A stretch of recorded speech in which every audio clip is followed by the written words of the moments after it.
and Director General of the Centre on Regulation in Europe and Chair of the EU Observatory on the Online Platform Economy, who will speak on a very timely and important topic, regulating the online economy towards a global digital deal. You are very welcome, Bruno, and we're really pleased that you're taking time to be with us today. Thank you very much. Bruno will speak to us for about 20 to 25 minutes or so, and then we'll go to your audience for our questions. You can join us in discussion using the Q&A function at the right hand of your screen. Please send your questions in during Bruno's presentation, and I'd really appreciate if you give your name and affiliation when you're asking questions. Thank you so much for doing that. Please join us on Twitter at Twitter handle @IIEA. As you know, the presentation and the Q&A are on the record. It goes without saying that digital technologies are impacting on our lives on a daily basis. Technology can and does help us redefine problems, create solutions, and helps us reinvent the future. But governments are increasingly scrutinizing tech companies that become critical infrastructure for billions of people and businesses to communicate, shop, and learn about the world. Could the result be that technology sector behaves more like banking, telecommunications and healthcare industries of such size and importance that they are subject to more government regulation and supervision? Will 2021 be the year of regulation for the tech giants? Bruno's presentation is timely. He will discuss the possible features of a global digital deal involving industry, governments and regulatory authorities, outlining the rights and obligations of all parties. He will place these issues in the context of an assessment of the online platform economy and of the recent landmark European Commission regulatory proposals, such as the Digital Markets Act and the Digital Service Act. Dr. Bruno Liebhaberg has a distinguished career to date. He started his career early on in the European Commission with the WTO negotiations before joining the private office of the former European Commissioner Jacques Delors. He was also president and vice president of the Scientific Council of the Foundation for European Progressive Studies from 2012 to 2017. He was professor at the Solvay Business School of Economics and Management for many years. Bruno is currently chair of the EU Observatory on Online Platform Economy, which was established to advise the European Commission on policy making. He is the founder and Director General of the Centre on Regulation in Europe, a think tank which brings together regulators, corporations, and university research centres in order to promote better regulation in Europe. Bruno, you're very welcome, and we look forward to your presentation. Thank you very much, Joyce. Good afternoon to you. Good afternoon to your viewers. I'm very happy for this invitation to talk to the Institute for International and European Affairs. I think it's an honor for me to talk on the platform of your prestigious institution. And I'm talking about this afternoon on a topic which, as you mentioned, Joyce, has been a front page topic for some time now. And I see many reasons for that. The first one, you mentioned it, it's that the internet and the online economy in particular have transformed our lives, the way we interact, the way we work, the way we shop, we get educated, we get entertained, and many other aspects. Digitalization has also radically transformed our economies. And the pandemic has, in the last 12 months, led to an additional quantum leap in our society's digitalization. I'm convinced, however, that the reason why our papers, our newspapers, talk every day about the role of the online platforms and about regulating the online economy is also because of a number of fundamental issues which are related to the activities of the so-called big tech. That's why in my comments this afternoon, I'd like to discuss first what are the issues, Second, what should, but also what could be done to address them in an appropriate way. And because many of the online platforms are present in a large majority of countries in the world, and because issues around the internet are global issues that have even acquired a geopolitical dimension, I would also like to discuss in the third part of my comments whether global regulatory solutions could be envisaged, whether a global digital deal would be desirable, and if so, on what conditions, and what could be the features of such a deal. Before I start, I'll just make a disclaimer. You rightly mentioned, Joyce, that in addition to my position at CERRE, I'm the chair of the expert group for the EU Observatory on the online platform economy.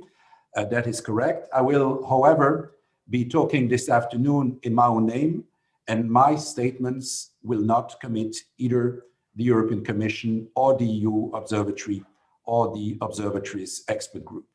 So let's start with a few remarks on what are, from my perspective, the main benefits and challenges of the online platform economy for consumers, for business users, for citizens. You know, the platforms are pervasive in people's lives, and they are a hot topic because their impact is tangible for each of us, and it's communicable with real life examples. That is why, to organize my remarks on the benefits and challenges, I thought of a spaghetti Western film directed by Sergio Leone in the mid-60s. You've clearly seen the movies, Joyce, so you'll remember it. It was called The Good, the Bad, and the Ugly. And in the online platform economy, the good is about the platform's role in innovation, convenience, accessibility. We hear too often, at least to my taste, that platforms threaten innovation. On the contrary, platforms have been playing and continue to play a crucial role in generating innovative services benefiting billions of users all over the globe. And perhaps the most universal among these benefits are the convenience and accessibility which platforms provide. Their services have opened up a world of convenience for consumers with connectivity and digitalized access to goods and services from any place the user finds her or himself. In addition, the online platforms have massively expanded opportunities for SMEs, publishers, and others to reach new audiences and markets, which, by the way, can be both good and bad. And finally, let's also acknowledge the important fact that digital services have allowed the economy and the wider society to keep functioning throughout the COVID-19 pandemic. Turning that to the bad, if we just look at economic regulation and competition law related issues, the bad would encompass abuse of market power, lack of contestability, unlevel playing field, lack of transparency, killer acquisitions, and differentiated treatment. And I think it would include, we could also include their issues related to data, sharing, portability, and the relationship between data and targeted advertising. And now we come to the ugly. And in this category, I would include first the fact that some platforms have not ensured that their users' data are properly handled, that they are too often a conduit for illegal and harmful content, whether it is disinformation, hate speech, political propaganda, or even undue meddling in elections. And I could also refer, for instance, to the unfortunate events in the capital. I'm referring to the riots just a few months ago. And I'd add an element which somehow limits the benefits of the innovative character of the platform services. And that is their role in users' addiction to their services. And this is essentially triggered by their fight for our attention, which is one of the major characteristics of many platforms' business models. And I could also include their broader issues such as tax and labor relations and conditions of what is being referred to as the gig economy. But to encapsulate all that, I would say that in a nutshell, the concerns of citizens, business users, and governments about platforms are fundamentally related to their distrust of the platform's activities, to their perception, sometimes diffuse, sometimes explicit, of a loss of autonomy, and third, to the unfairness of the situation they feel they are being faced with in their relation with the platforms. And this leads us to wonder then, to have questions such as, what do platforms do with my personal data? Why do I get some messages and not others? And even more fundamentally, are platforms gradually governing the public space? So against that background, let's move to the second part of my comments. And these are about the question, what is the regulatory drive around online platforms?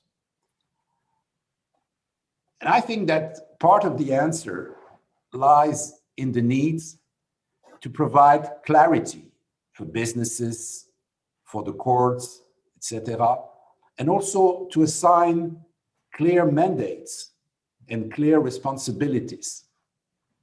But more fundamentally, following up what I just developed, I'd say that the regulation of online platforms is driven by the needs felt in many parts of our societies to take back control and to restore trust, autonomy, and also fairness. And in addition, it's clear that it's also a concrete way for democratically elected politicians to address their citizens' concerns.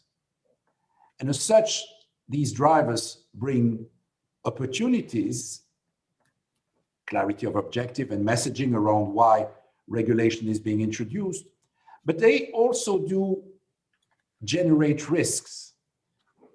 I would mention the risk to fall in the trap of announcement politics, but also the risk to regulate for the sake of regulating without sufficiently thinking through unintended consequences. Before discussing the various regulatory proposals and actions which are developing in the EU, or at least some of those proposals in the EU and elsewhere, I'd just like to remind you that the platforms are not a cohesive, homogeneous category. I mean, when you compare, for instance, marketplaces, e-commerce websites, to social media, it's clear that they're not the same. And clearly, this has and should have significant implications, both in terms of the nature, but also the level of regulatory issues to be addressed. And the lack of cohesiveness of the platforms is, I think, also illustrated by the fact that until now, the GAFA, as they called, had largely been united in their opposition to most forms of regulation. And now we see that unity is splintering, and regulation is gradually becoming part of the competitive process, as it is the case in other industries. And I'd even go further and say that the heterogeneity of the platform economy is highlighted by the conflict and the rather strong words which have been recently exchanged via the media between the CEOs of Apple and Facebook.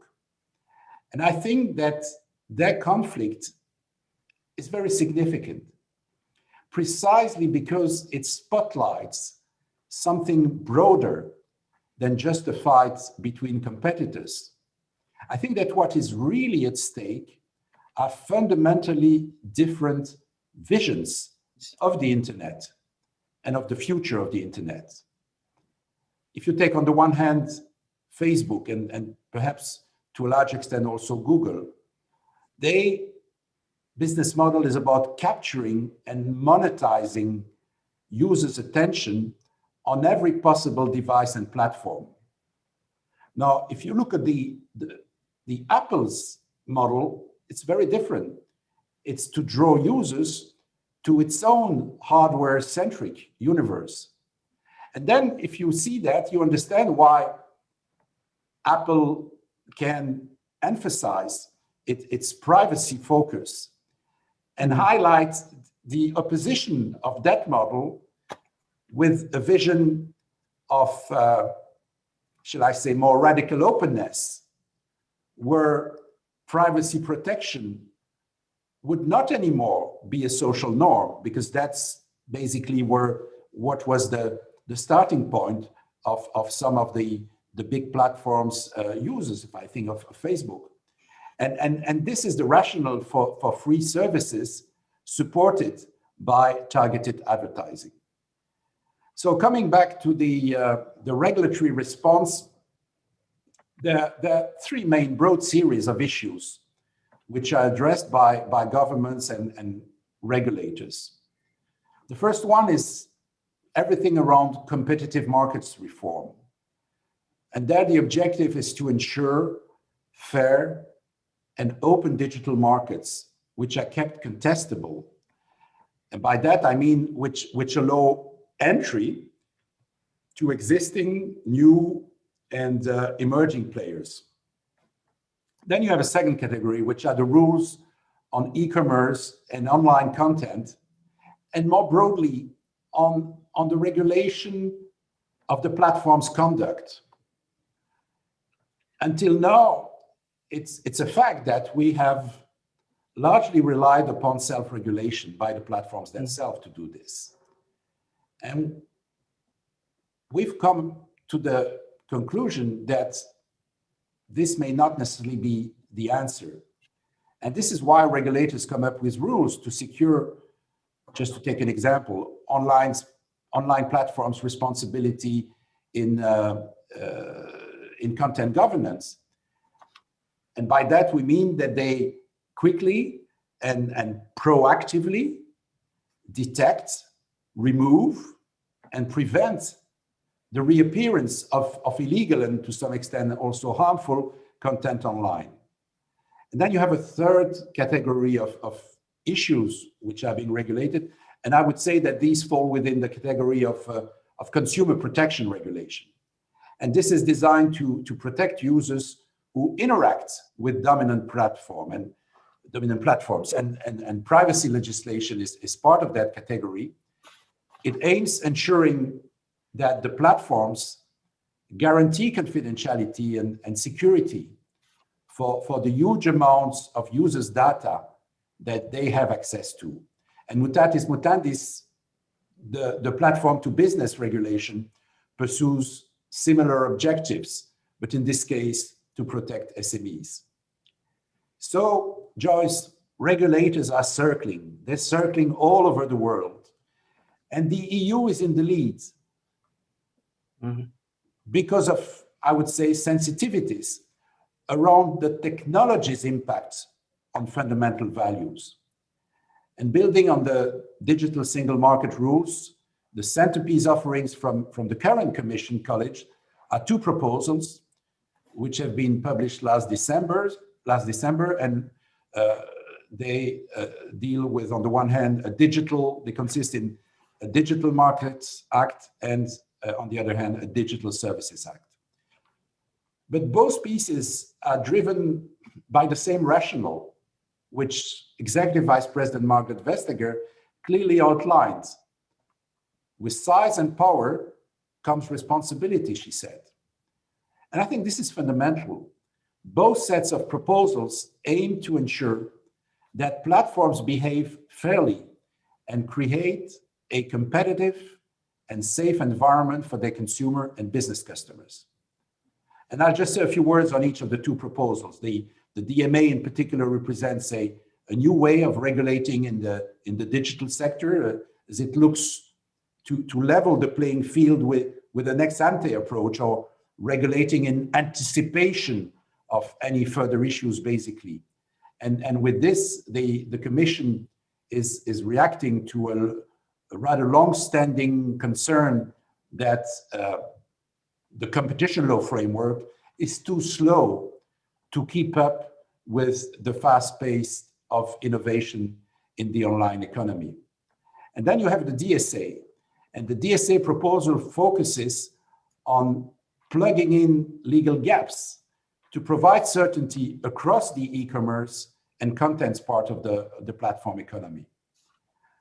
The Commission believes a common set of rules on intermediaries' obligations and accountability across the single market will open up new opportunities to provide digital services across borders while ensuring a high level of protection to all users, no matter where they live in the EU.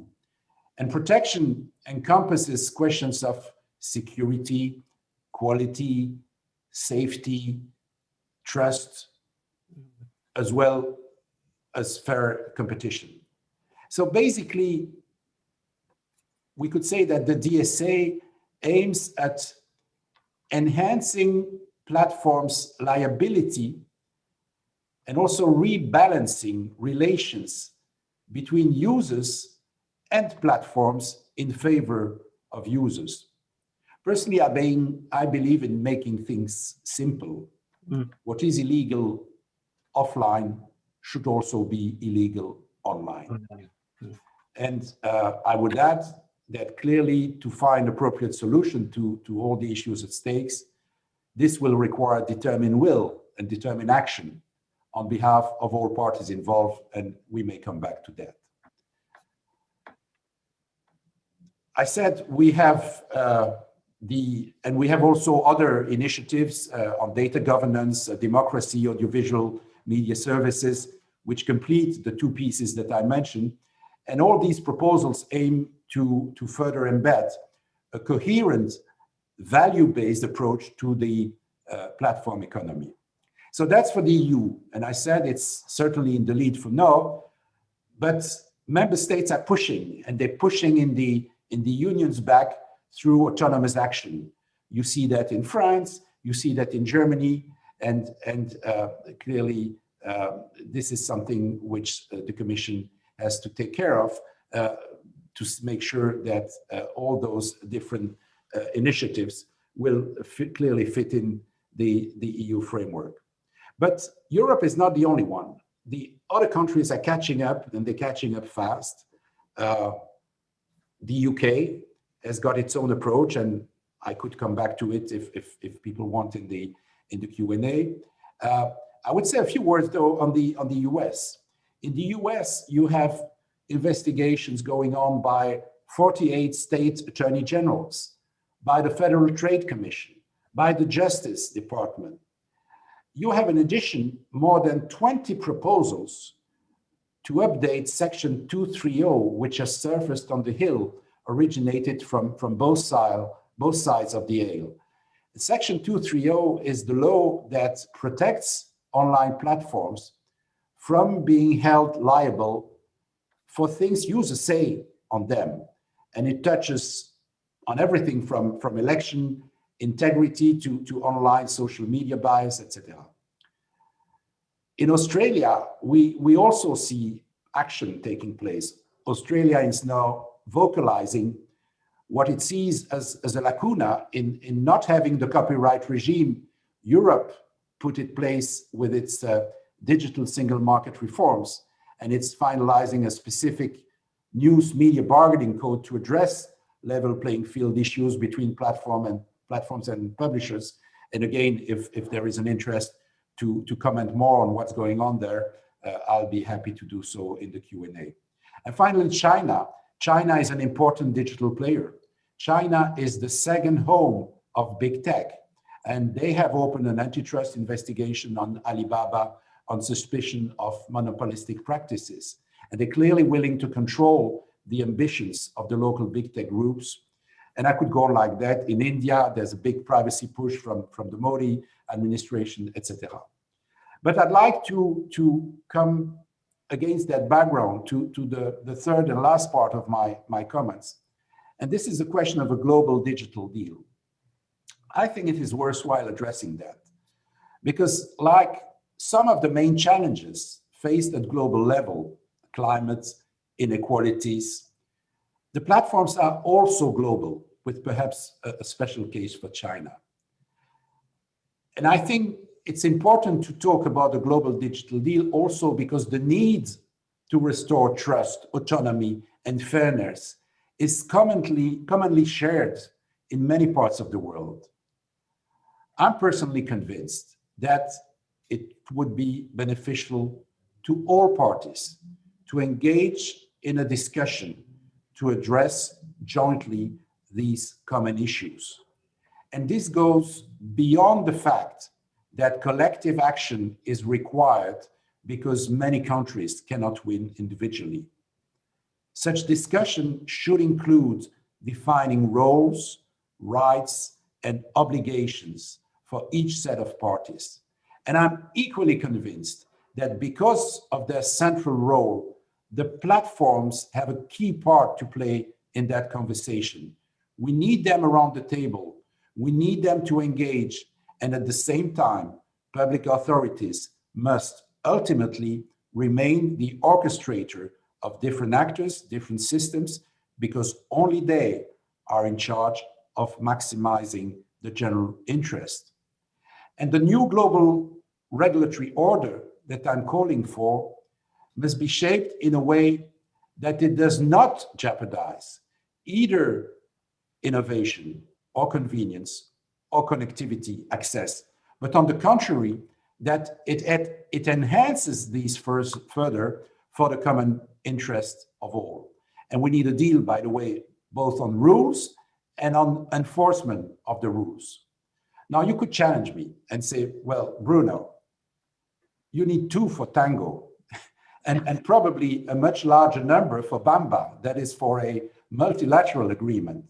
And you could also know that what I'm proposing would require that all partners who should ideally be involved be like-minded, at least on values, if not on policies as well. And that at this stage, you know, we are far from it, and you'd probably not be wrong in challenging me on that. Because if you look, for instance, US versus EU, the US privilege freedom of enterprise, that is short-term efficiency, while the EU is more concerned with contestability of markets, that is longer-term competition. The EU is also less skeptical about regulation in general, and perhaps more skeptical about markets. Freedom of speech is the #1 value in the US, while for the EU, it's one of the values to be privileged, but not at the expenses of other values, preventing harm, for instance, which are equally important. And what about China's value when you compare China with EU or the US? You know, President Macron rightly pointed out recently that China is, for the EU and probably also for the US, at the same time, a global partner. It's a global partner on climate.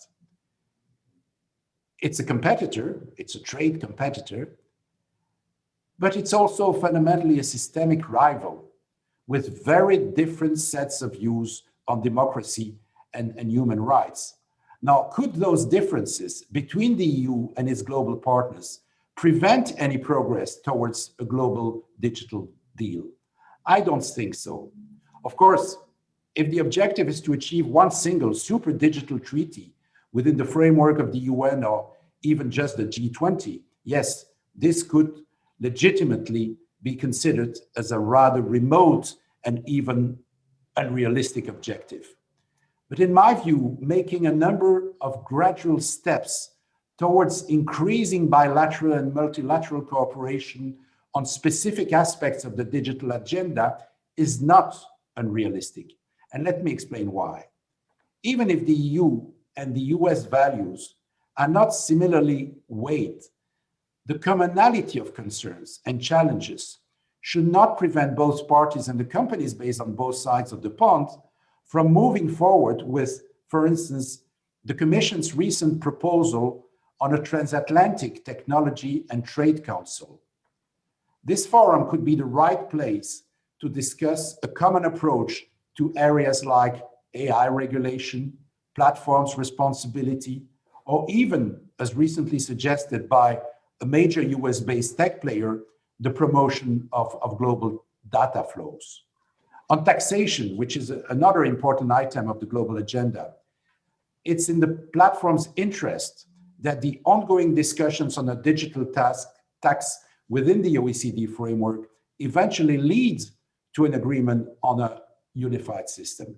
Can you imagine the nightmare it would be for them if they were having to face the myriad of national situations, which in the absence of an OECD agreement are bound to emerge? Similarly, on several economic and non-economic regulation related issues, such as limits to the market power of platforms, to their liability, to content moderation, to transparency of algorithms, and probably many other sensitive topics, is it unreasonable to think that the consensus around common principles could ultimately be identified at multilateral level? And perhaps a final word on data. International cooperation on data protection is key to establish a virtual circle of trust in the digital age. There is a way to have protection of individuals coincide with the protection of corporate interest. We need to encourage legal regimes that facilitate data transfers instead of fragmentation and digital protectionism, such as forced data localization requirements. It is in citizens' interests to have information circulate across frontiers, and it is in the interest of businesses to have cross-border data flows. And this requires data protection laws and traditional data privacy debates to evolve around a number of shared principles. And I know that progress on that front has already been achieved at the international level. I would just mention the Convention 108, which is the Council of Europe's Global Data Protection Convention. This is something which covers 55 countries, so much broader than Europe, with Latin American, African, and Asian countries. It's a legally binding instrument that aims at creating a common global legal space for data protection in the digital age. And I could also mention the negotiations on digital trade at the WTO level, and their conclusions in the near future should enhance data flows, provided, of course, that full compliance with the EU data protection framework can be guaranteed. To conclude, if we want to identify and then implement the most adequate policy and regulatory framework to make digital markets competitive, safe, fair, and innovative, and avoid the risk of having a splinter net, there is a need for a deep and constructive dialogue on a global basis. That dialogue should involve all stakeholders, governments, regulators, platforms, business users, citizens. It should be based on a robust analytical framework.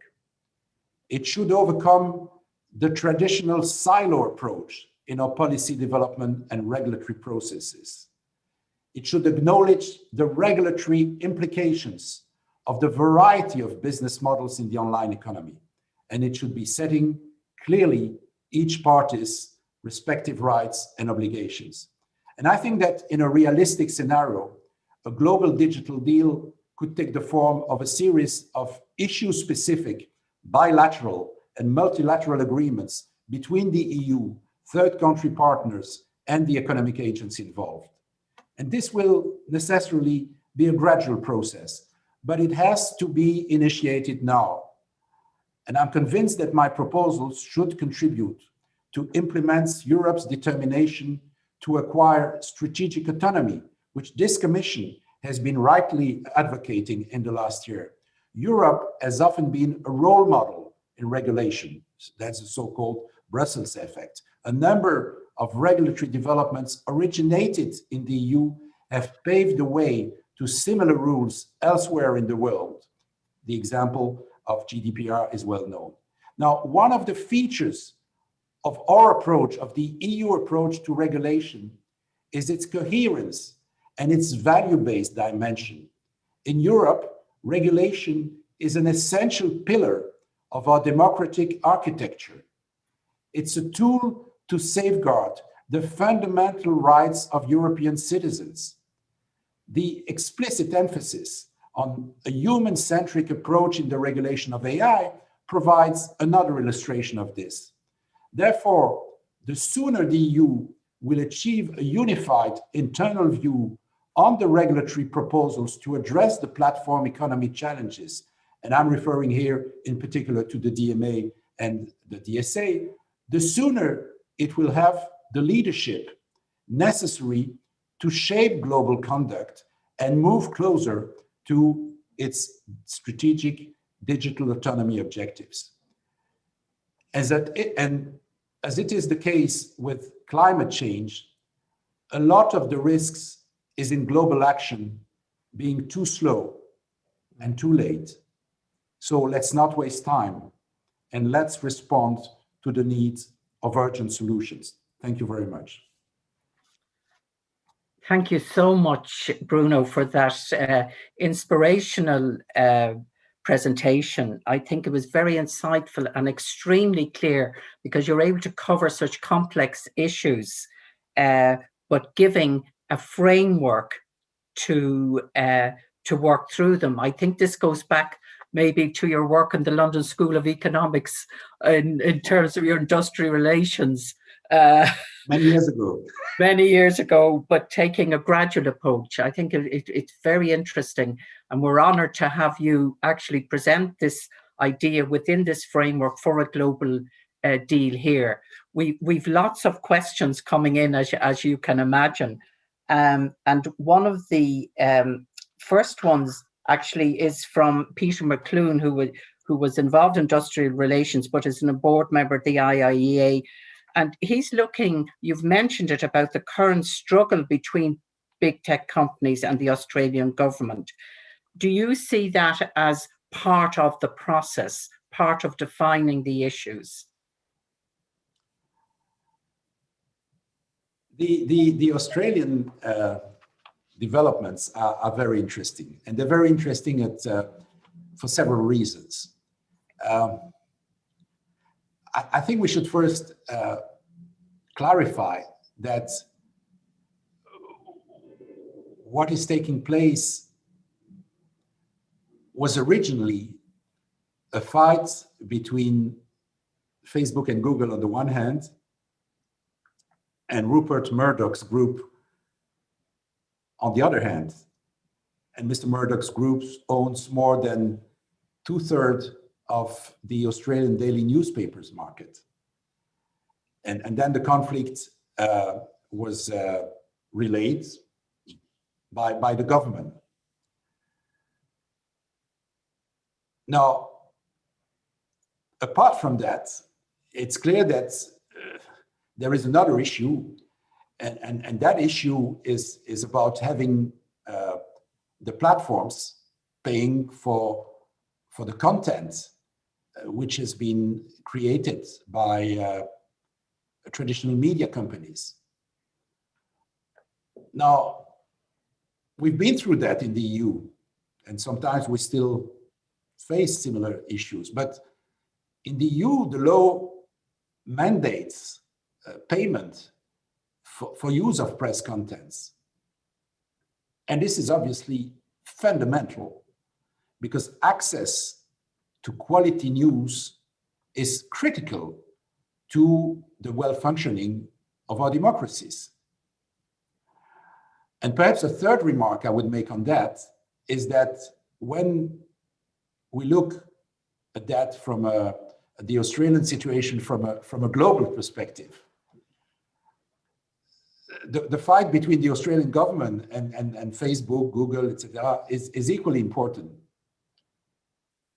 because it forces to wonder whether small or medium-sized countries like Australia be able to impose their rules on the global platforms.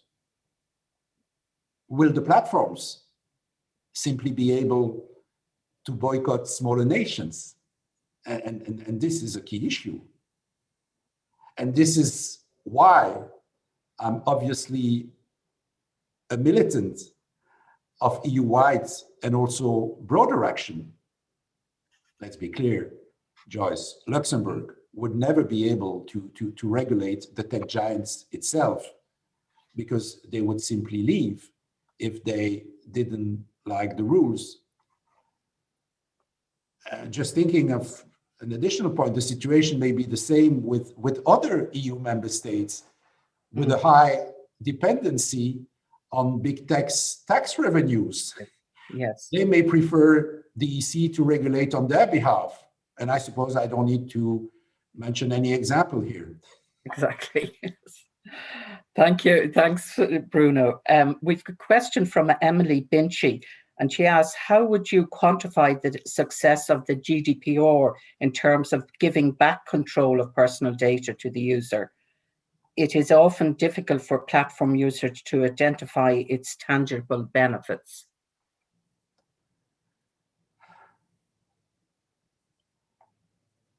That's a good question. I would make a difference between the legislation itself and the way it's being enforced.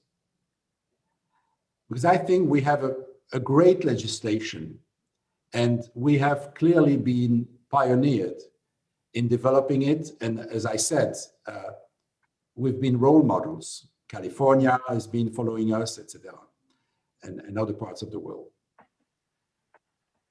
But the question about GDPR raises our attention to the issue of enforcement.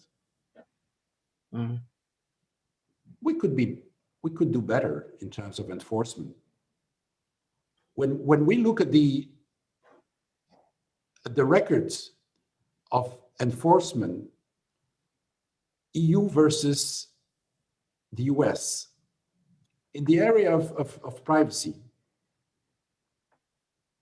we see that the enforcement focus of the US is much more convincing, even if they're not the first in the class in terms of developing the appropriate legislation.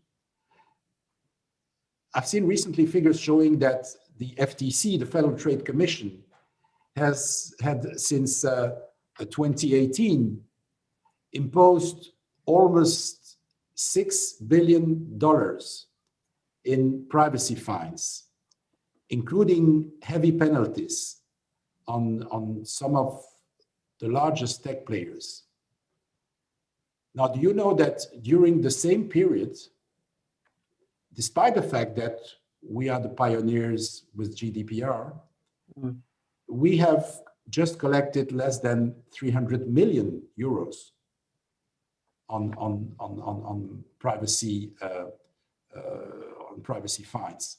Now, to be honest, it is not clear to me that the US record has led to more significant changes in the conduct of the firms that have been fined.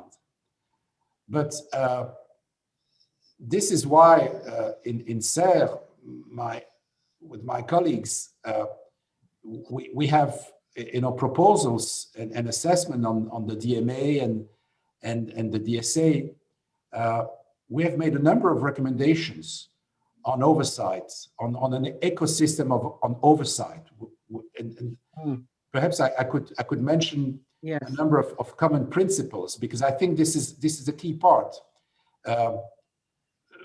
We came up with in our recommendations with oversight being defined by effectiveness, proportionality, openness, due process, respect of fundamental rights, innovation friendliness, and also the fact that the regulators must experiment.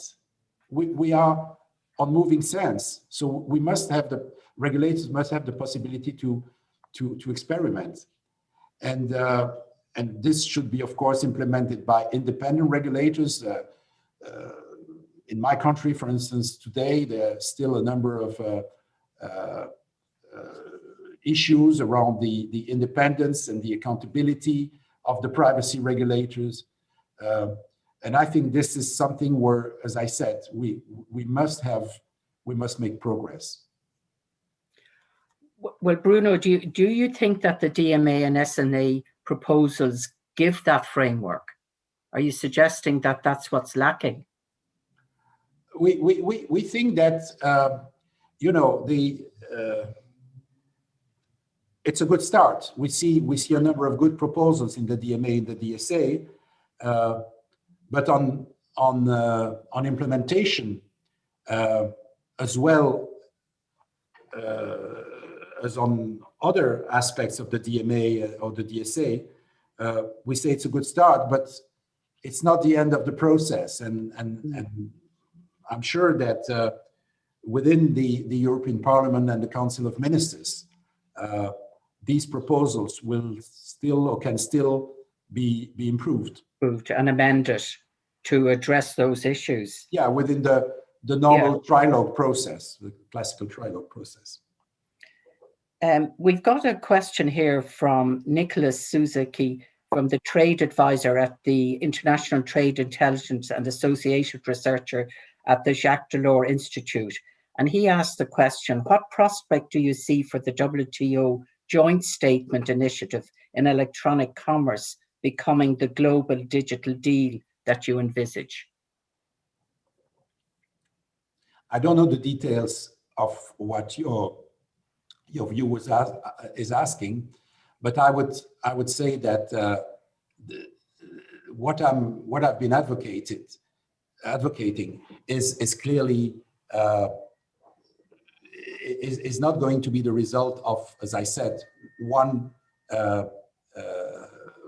initiative. It's a number of initiatives which will gradually converge. And if that initiative mentioned by my distinguished colleague from the Jacques Delors Institute, well, maybe good. Yeah. You mentioned the UK.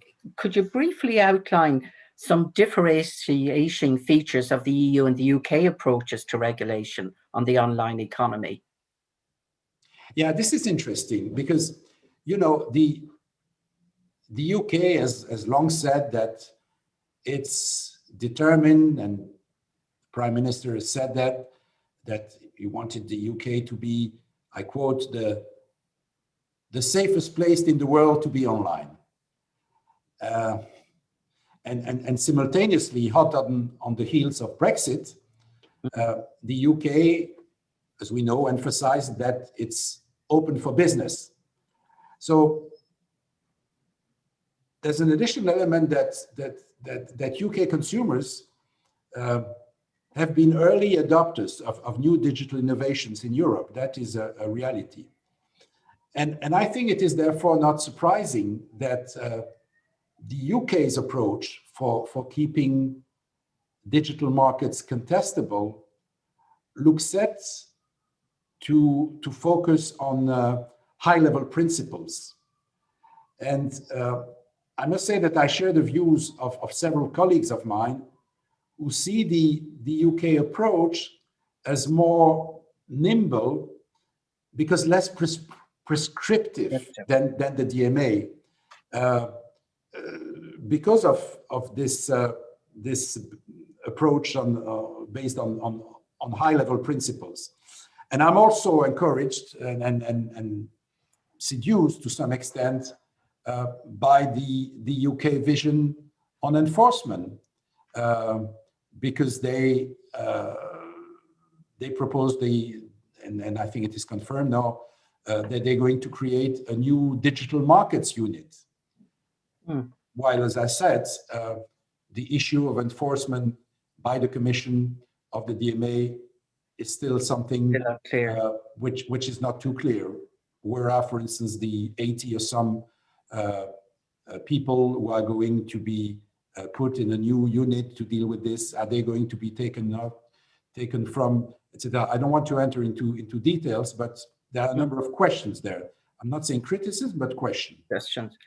But do you think, as you've come back to this a number of times, do you think that this issue of enforcement can be addressed in the future through these various acts? Yeah, because I think it's both an issue of institutional design, in making sure that things are being dealt with at the right level, and then of political will, because of course, if you decide that you want a member state of medium size to be the regulator of a large platform for all its operations in the EU, and that at the same time you don't provide that regulator with the resources, financial but human and skill resources to do that, you appreciate that there's an issue. Sure, yeah. We have a question from Mark Dempsey. How do you see the structure of the digital services coordinators as proposed in the Digital Services Act legislation for each member state? Can you repeat the question? Sorry. Yeah. How do you foresee the structure of the digital services coordinators as proposed in the Digital Service Act legislation for each member state? Very specific. As I said, for the moment, the Commission should become in the proposals a kind of EU FTC, and the question is about whether there are going to be sufficient resources, independence, accountability. I don't have any problem with regard to independence if it's in the Commission. I don't have any problem regarding accountability because we live in a system of accountability to both the Parliament and the Court. I may have questions about resources, as I said. Now, there is also an internal question about the synergies with different powers, in particular the antitrust and the DSA. Is this going to be sufficiently clear and predictable? Is there going to be a joint task force within the Commission services with the various services involved, Connect, Comp, Grow? Question. We see also, and this is something we've discussed in CERRE, that there seemed to be in the Commission proposal a relatively limited role for national authorities in the Digital Markets Advisory Committee. We think that these things have to be addressed at a national level, but within in a coordinated manner. But you cannot expect a central body to deal with everything.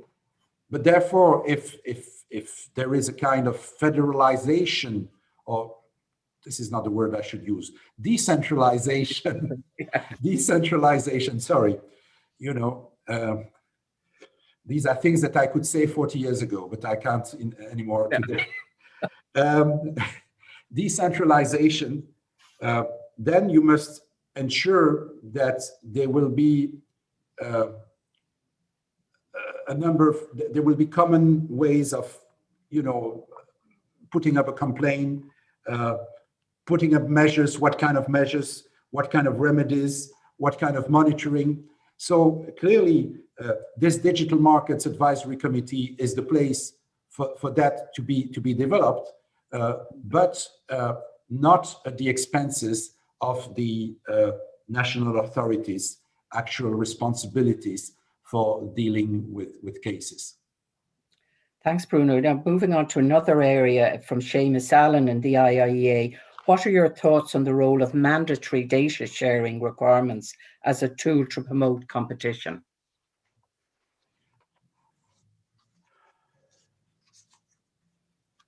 It's a complicated issue. I think that we have to make the difference between personal data and industrial data. You hear sometime in Brussels people saying we lost the fight around personal data, but we must win the one on industrial data. And I think on industrial data, the vision of the Commission today, the initiative of Thierry Breton, among others, is very clear. We must be the leaders. And it's clear that having that free flow of data is something, but in a responsible and controlled way, is essential for Europe to acquire its strategic autonomy. Now, does that mean that with regard to personal data, the fight is lost? I don't know, and I cannot accept that. I don't know if you may have heard, and your viewers may have heard about a vision of personal data sovereignty, which is being promoted by Sir Tim Berners-Lee. You know Berners-Lee, he's the founder of the internet. And he's advocating for a situation where every citizen would be given a secure data store to serve as the home for their personal data, with the ability to determine who has access to data within it and when. I find this very attractive. Now, is it just a utopia? For the moment, I don't know, but it's clear that we need to move closer to the fact that we can decide when and to whom we are prepared to give our personal data. And this is what we expect and should be expected from regulation to provide for. Bruno, I think this is a good note to end on. Unfortunately, time has caught up on us, but I think, as I said, you've presented a vision, maybe a framework to look at a global digital deal and the complexity of it. But as you said, you like things simple, that it will be possible through gradual steps through that digital agenda. And I suppose what's really encouraging now are the number of questions that can be asked, and there's a framework in which to work through them. And the vision of Europe itself as a leader, of making Europe digitally fit for purpose, for having the view of involving citizens, question equality, the rights of individuals, yet balancing that with platforms, with business, with other vested interests. So I thank you for raising those issues in a way that easily understandable, but also giving us a pathway to look at this issue, which I think, as you say, this global digital deal is on the agenda now, whether we like it or not. Regulation is being discussed, and we have a way with people like you, with that leadership, of helping us work through those issues within Europe and within the broader international community. So thank you very much. And I'd like on your behalf to thank our audience for their active participation. Very interested. We've lots of other questions, but unfortunately we won't be able to get there. And to thank Lorcan Mullally from the production team of the IIEA and Seamus Allen,